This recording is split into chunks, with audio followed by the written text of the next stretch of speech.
Hello, storytellers. Storyteller on here. I'm continuing my GM prep. I am enjoying this thoroughly, so I'm gonna continue making another video. And this, I do this in the morning, get this kind of all rolled out and set up, and then I work all day on it. So this is the Dark Ages Kickstarter, the campaign book. I've really been wanting to have a campaign book, so that the role playing games that I'm doing have some content, because I have none. And yeah, that's obviously a big part of a role playing game is, well, you got to have content for it. So I did roll out, in the previous video, a little bit here. Now I guess I haven't really fleshed out a whole lot, but I've done the traveling, the side quest, the little traveling clan. I got just a little bit of information here about it. I'm building out this, and I got all these sort of characters and what their conversion levels are. But what I did do for this is, what did I do for this? Oh, I was just fixing up the Horned Ones area, and then the Lost Temple is one that I rolled out as well, or I put in some stuff for that. I'm still, obviously you can see fleshing it out even more.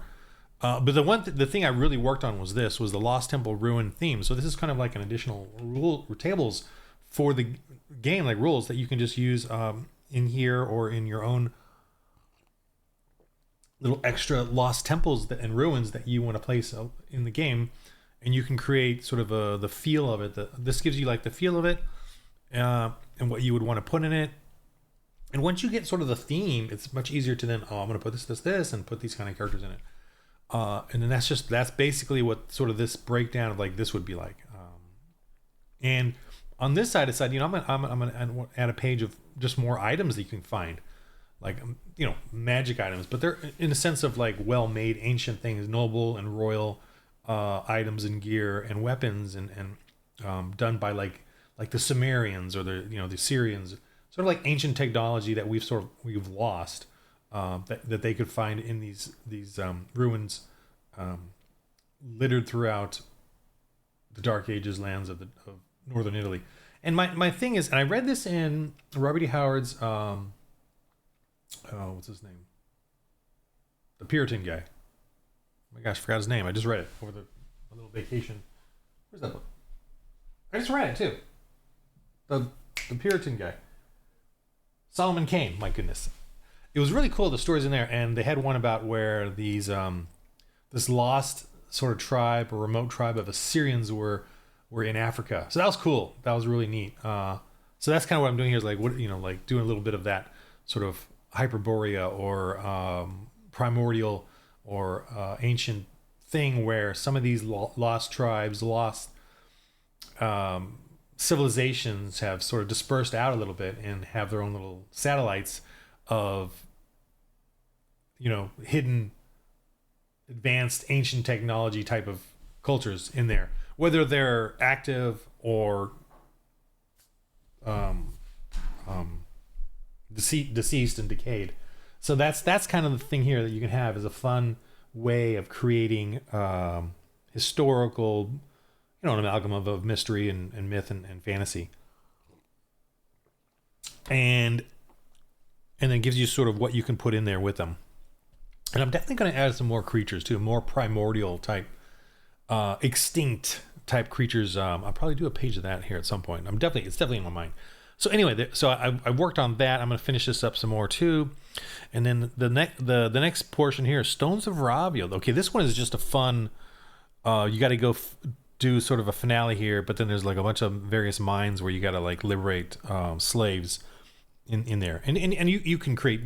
This is a suggested battle map. You can create your own. You can just have, depending on the pacing of your family or friends, whether you have a couple small ones or you have some big epic ones. It's kind of up to you. I guess I could make another table for that too. I don't know. Let me so you could like make bigger mines, Ooh, man. I do have a random table here, but let me just put a note in here. I might want to make another table for primordial beasts, in caves.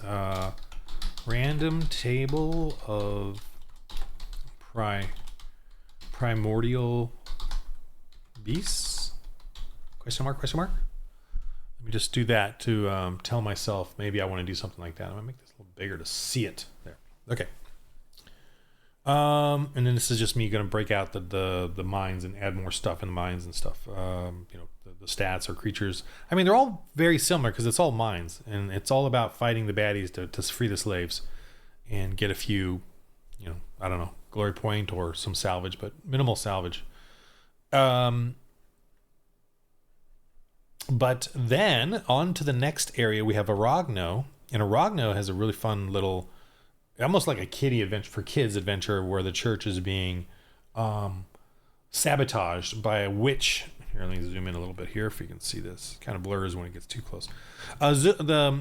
So a witch underneath the church, in like sort of a hidden mine, an old mine that connects to the cellar of the church.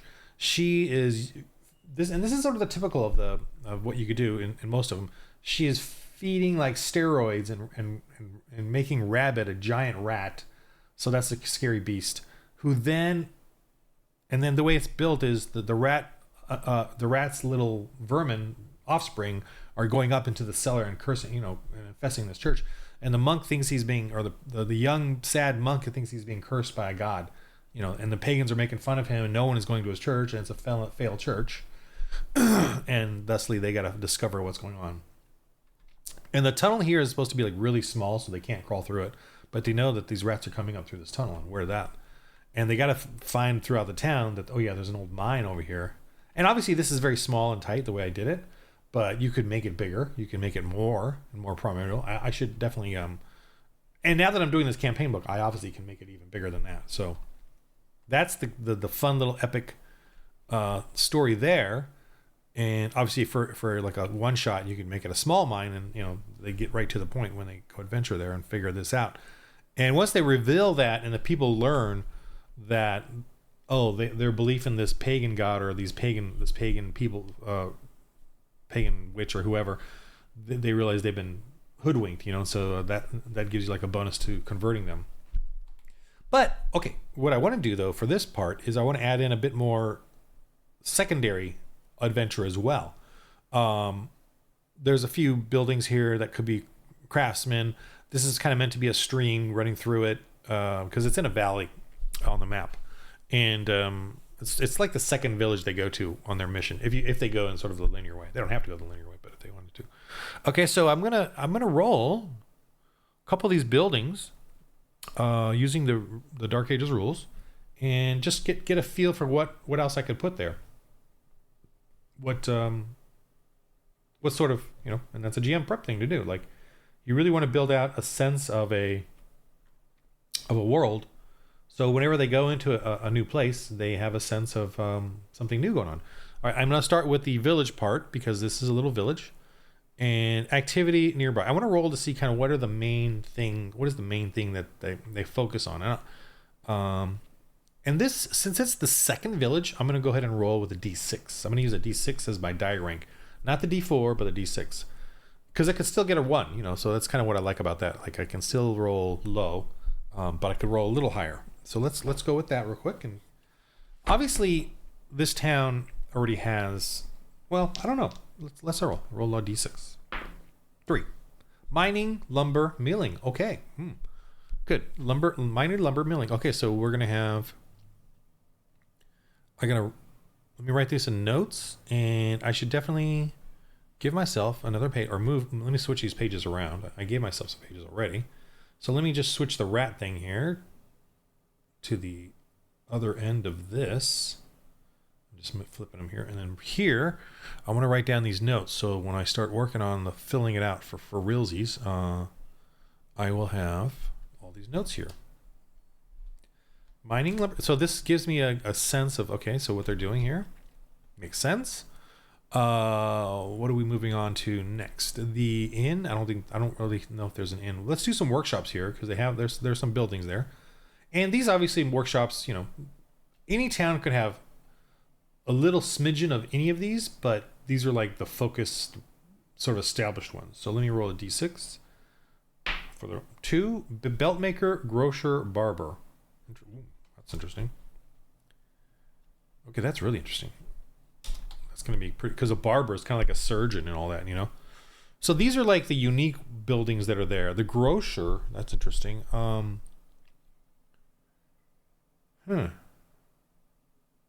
mean, I don't have a problem with any of these. They're going to be interesting characters. You know, the belt maker, the grocer, and the barber.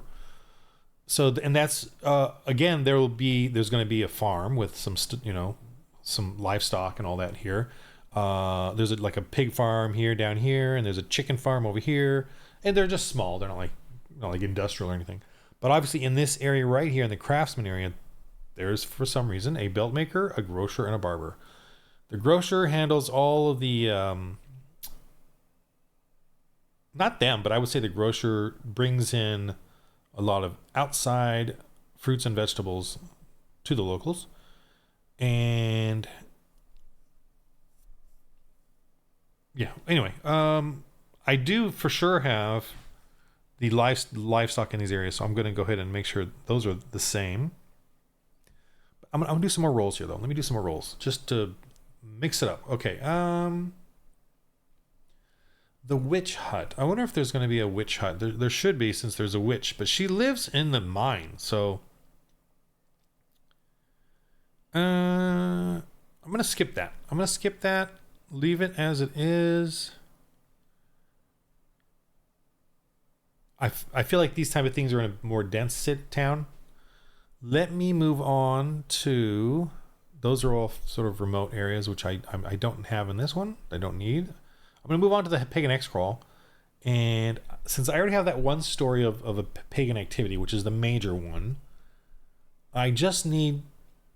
And I kind of already got a sense of what it is, but I'm going to roll for it.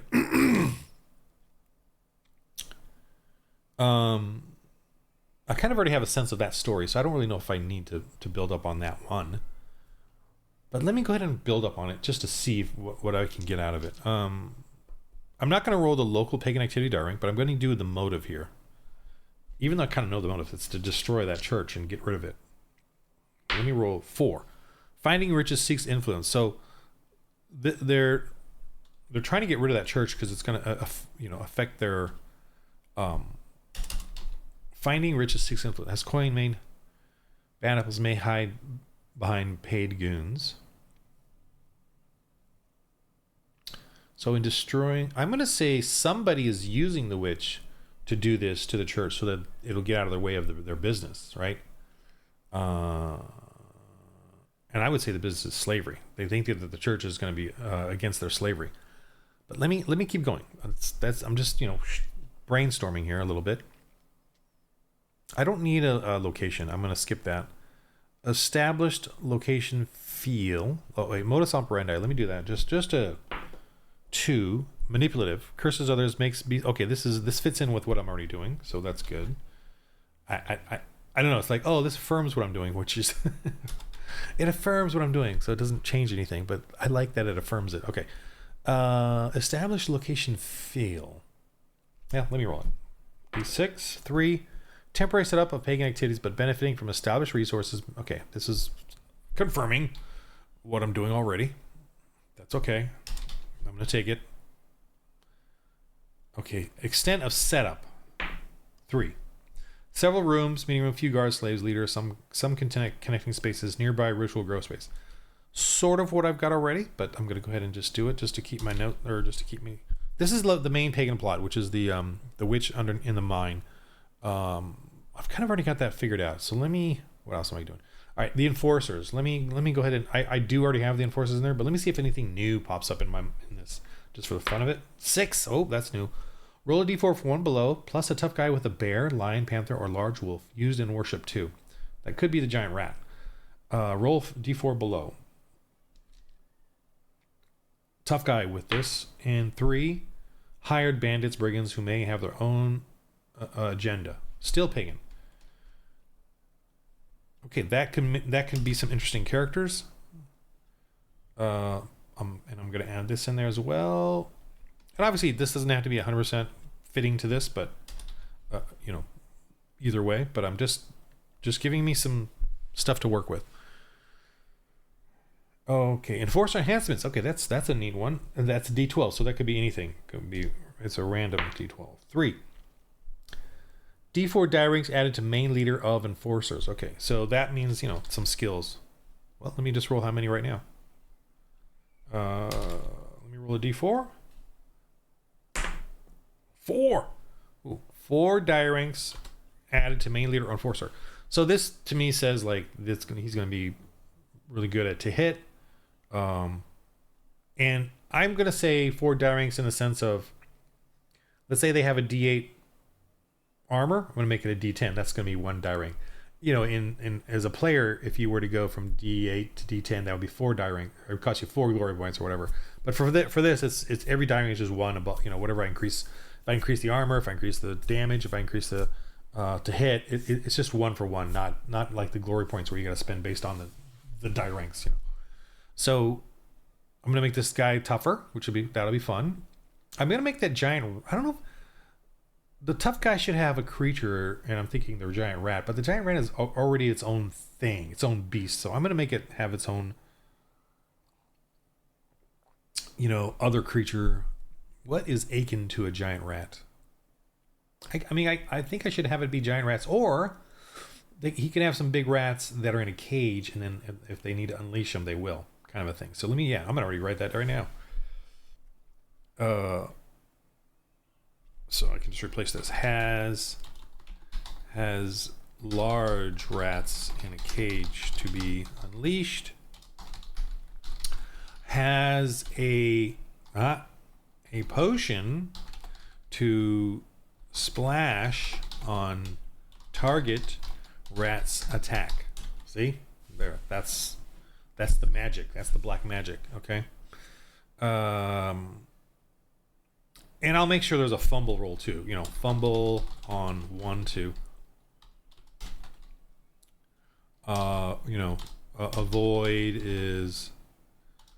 Avoid rules. Probably just avoid. I could do like a die rank result to avoid, but I'm just going to keep it simple. Like avoid 14 aware to dodge. You know, to dodge it. So you got to beat a 14 with an aware trait, and if you have a dodge skill. Otherwise you get splashed with this stuff, and then he unleashes the rats on you. Okay, that is happening. Now let me move on to side quests. Here's the one. So this is going to be something else I can add to the flavor of this town and adventuring in it. D12. 9. Huns, a troll-like bestial marauders are feared to be nearby. That one's cool. I don't like the way it's stretched out like that, so let me bring it in. There we go. Okay. What's the real plot then? What's really happening? Is it that real? Is it false? Is it 3? It is wrong. Something less threatening is occurring. Huns, troll-like bestial marauders are feared to be nearby. So they're still going to get this story from locals. So that's going to add flavor, you know, to it. Side quest. So they're going to be, you know, told this. It's going to be scary, but it is wrong. Something less is occurring. But what? Oh, boy. Boy, I didn't go that far. Okay, let's just keep going. Additional flavor. 3. Local fortune teller offers her service. Aha. So that could be the, you know, I could put that in as like they call them the Huns. Maybe it's a local fortune teller, and she has some minions with her that are just kind of like guards or servants, but they're kind of dirty and scraggly. And then that's sort of where they say these Huns are. And it's just that. But let's move on. I want to add a few different things. 12 on curse table. A family tragedy has caused a local leader to be reclusive and bitter. Local leader. Interesting. Okay. Possibilities. So this sort of further explains this. 5. A residual curse has occurred by a local hag. Roll conversion level as D8 to decide original intent. Could be very evil or sadly innocent. Now this has to tie in with the one above.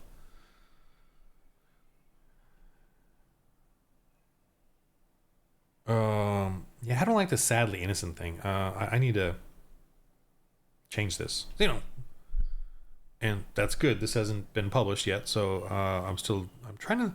I get what I'm saying, what I tried to do there, but it just sounds a little too giving a witch a benefit of the doubt for doing a curse, and I don't think I should be doing that. A curse, a religious curse is occurred by a local hag.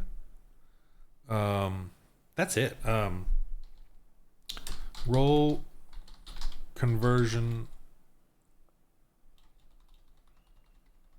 I think you and I, we all know that we would roll a conversion level of a hag, but we'd always do it as a 2d8. So it's rare occurrence that it might be not necessarily innocent, but something they did and they didn't know they did the harm. But that would be incredibly rare. Where it'd be the more common would be that they would be evil.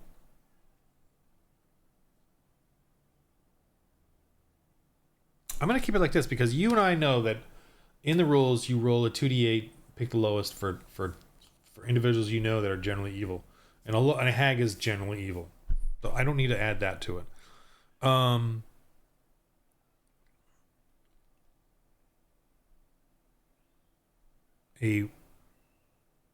I'm saying a residual curse.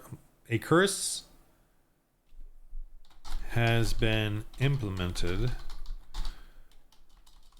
by a local hag. Okay, yeah, I'm just trying to get this a little better worded and sort of in a generic way. A curse has been implemented by a local hag. Generally not part of main story. Victim could be evil or good. Hag is generally evil. Okay, yeah, so a curse has been implemented by a local hag, generally not part of the main story. Victim could be evil or good. Hag is evil.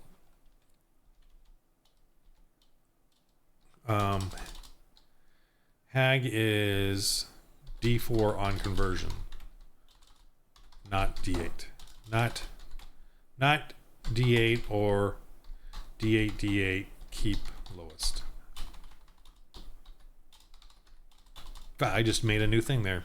I kind of do that. Hag is a D4 on conversion, so she's going to be 1 through 4. Not D8 or D8, keep lowest. So that's kind of a new concept there. Which, take it or leave it. Okay, so that's what I'm going to have. Let me put that down. This is a different hag than the main hag, or it could be the main hag, who's implemented this curse. Man, this is really getting semi-complicated. If I keep it separate from this witch, which is kind of the intent here, I'm going to have to create another witch in the area. Let me move on, though. Okay, descriptive themes of paganism in the area. Okay, so this one I kind of like. All right. 5. Spirits, helpers, elves, dwarves. Okay. So I think they're gonna call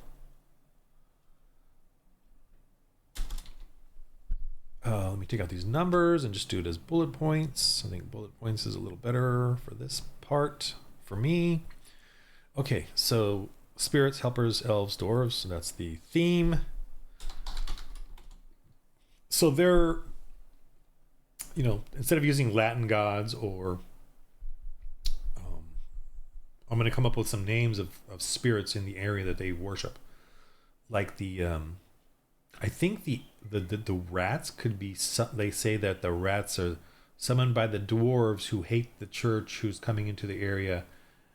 That kind of thing, that kind of story, right? Dwarves bring their children. See, I like how you kind of name things different in a weird, corrupt way. Those bring their children in to curse the false church. I don't say false. I don't mind saying false church as a pagan in the story, but I think false church is a little too on the nose, for a little too academic sounding. I want it to be something kind of rustic and pagan. Dwarves bring their children in to curse the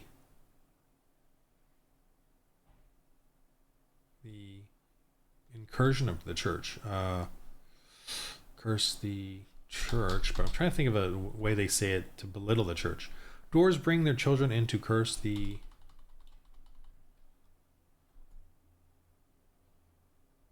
Christian church. Curse the... I can't think of anything right now. Church. Belittling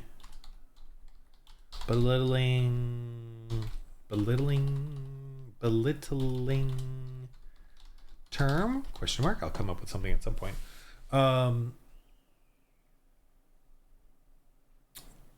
Boy, the Huns. Troll-like bestial marauders are feared to be nearby.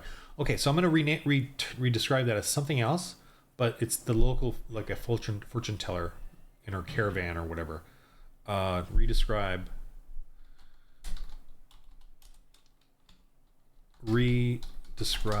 to fit better with fortune teller. I don't know what that's going to be, but I'll figure that out. Family tragedy. That's interesting. It's caused the local leader to be reclusive and bitter. I mean, hate the church. Church has been a curse has been implemented by a local hag, generally not part of the main story. Victim could be. Oh, let's see what the victim is. Evil or good. All right, let's roll. Let's roll that. 2.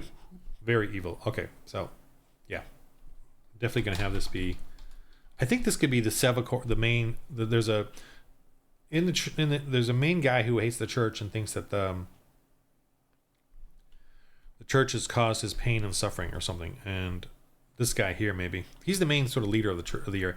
He's like the local smith or smith and farmer, and so I could do him being the one that hates the church, bitter.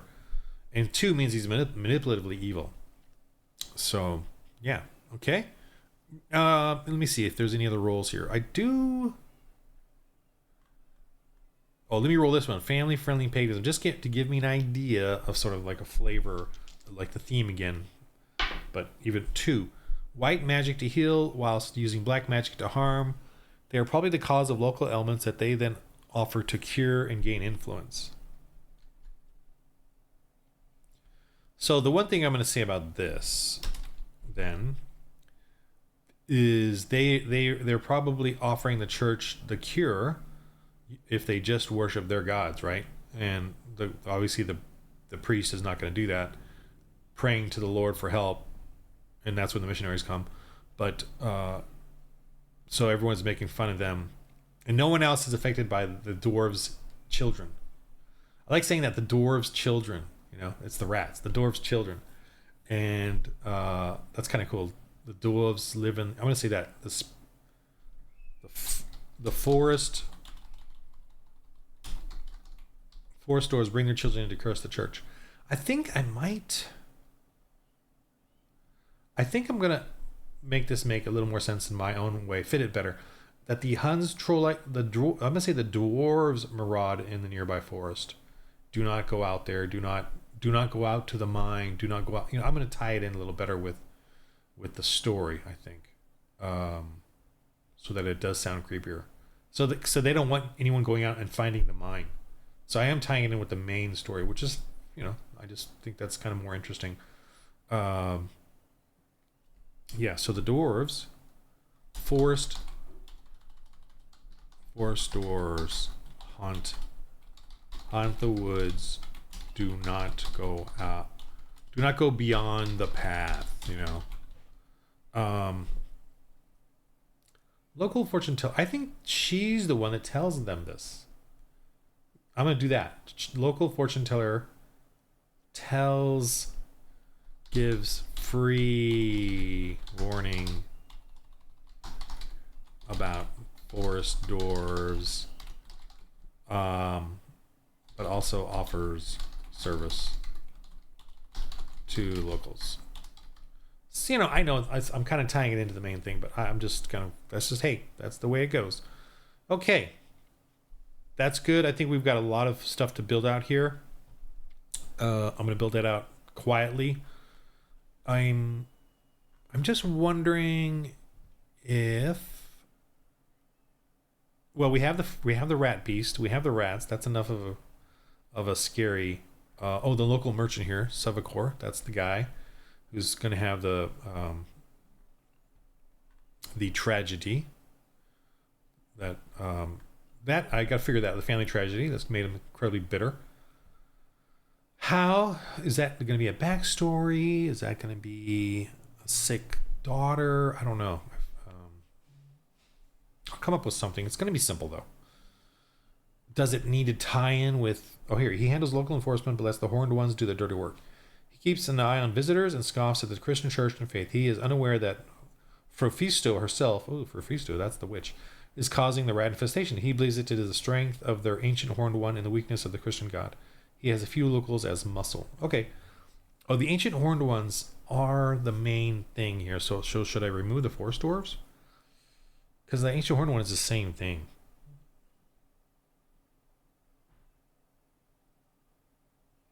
I think so. I think I should tie it in with the ancient horned ones instead of the forest dwarves. The forest dwarves are kind of funny. I like, but you know what? I got to reread all this and tie it back in. So I think I will tie it back into the ancient horned ones. Let me write that down. Horned ones haunt the woods, because this is still right in the village next door. So I should probably keep the theme alive. But the new twist here is the rats, horned ones, bring their children. I like the forest dwarves though doing something. So I'll figure that out maybe in the future or something. I wonder if I should make a list like that of like possible pagan, a mix of pagan lists that you can roll to create your own little. I think I'm gonna do that now. That's gonna be a fun one. I'm gonna add it in here. It's gonna be mixed in with the adventure. So you got to come up with it, find it. That's being cold-blooded, but it's. I'm gonna do that. Let me write that down. Okay, tables of mix and match pagan terms, like spirits, the fantasy races, creatures, descriptive terms like the dirty forest dwarves or whatever, descriptive terms, so all kinds of different things, locations, is it ecology, fauna, ecology is like the environment, so forest, cave. I'll just write that down for now. Ecology, theme, stuff like that. So I gotta make a table like that. That I've been meaning to do that anyway. That's been something that's been on my mind, because like, what do I want to term this? Do I want to call these the horned ones, the forest dwarves, things like that? Because the locals do that on paganism. They come up with all kinds of little concepts like that to create their scary stories to scare the children or anyone that might get in their way of their whatever they're doing. So we should have a little list like that. I think at some point I'll probably move all of these lists at the beginning of this book, so that you don't have to go hunting around in the different pages for it. So I'll probably do that here at some point, but you know what? I'll probably do that right now, like organize it like that. But that'll be fun. That have lists like that, to build out these things. But that's enough for now. I got the whole day to fill this in, get this interesting Aragno kind of filled out. And these are actual towns in Italy, so please do not assume that this is exactly how these towns are or were in history. This is just me having a fun make-up thing of something happening in the 6th century. Yeah. All right, that's it for now. I think I've got enough here to work on for the day. And, I've got 107 pages filled out. I've only got like 7 here with all kind of mostly white. I've really did it to myself again. I've overworked and underpaid kind of thing, but that's the way it goes, I guess. And the choices I have made in life to do this. Okay, anyway, for the Lord, I'm doing this. And I want to thank you all for supporting me and being part of this, to get an actual Christian game, an actual Christian RPG where we evangelize and plant churches in the game, but also that helps us in real life as fellowship and ministry. And yet have a great time, have a fun, crazy fantasy, Christian versus paganism, the true history, the true medieval history, the true dark history of what civilization has come to today. The freedoms that we have today are because of the Christian church spreading across Europe, the Catholic Church, the Protestants, the Orthodox, spreading across Europe, and then spreading that as colonizers across the world, which is the biggest intent of the colonizing, was to bring missionaries and churches to the world. And we did it. And of course now we're sadly retreating because we're being guilted into white guilt and all that crap. And that's why I'm saying no more of that. We gotta, wake up our kids to what evangelism, church planting was all about back then, and so that they can then figure that out for today. And exposing paganism in the secular humanist sense in your stories, in your adventures, and in the I should do that. I should have a humanist secular angle to it, like atheist angle, because that definitely is part of let me make sure I just put that in the notes here. Have a secular humanist list too, so you guys can kind of come up with those at some point. Okay, in the game of life, man, we gotta roll holy dice.